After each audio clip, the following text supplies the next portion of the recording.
What's the difference between a campaign and overall interactions with customers, with Messenger, and without Messenger? So let's start without Messenger. And I'm going to go through this really quickly, so bear with me as we go through this little example. So first, this is Jane.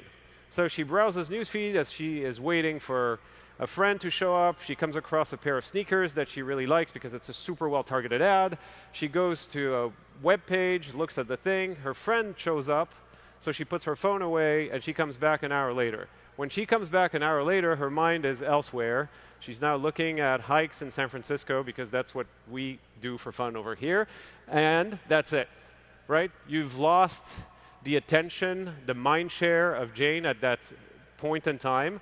And if you follow best practices and you have a Facebook pixel on the landing page and you retarget Jane 10 times, maybe you'll have a shot at selling the pair of sneakers. But it's hard. It's hard to keep the attention span of people in busy lives like we all do. So let's rewind here and see what happens if this advertiser used Messenger and had an experience on it. So back to browsing newsfeed, great pair of sneakers. Now instead of opening a web page, I'm going to Messenger, and I have a personalized greeting. I feel good. I can read reviews. And again, this is opening a web view, so it's a very similar experience from that standpoint. Now Jane's friend shows up. She puts her phone away. She comes back an hour later. Now she still wants to search for hikes, but the tab is not gone because it's not in the browser. It will persist inside of Messenger at the top of the inbox. So when Jane opens Messenger again to talk to friends and family, the thread is at the top.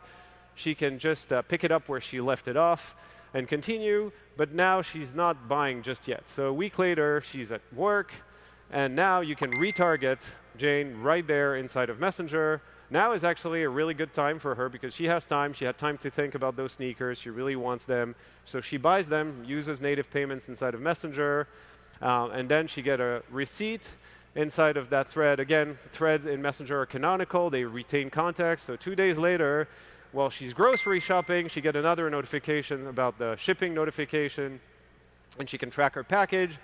And now, a month later, she spilled ketchup on her shoes. She wants service, so she goes back to that same thread and engages, gets great service. And now, 3 months later, that gives the advertiser the right to re-engage again for a new product.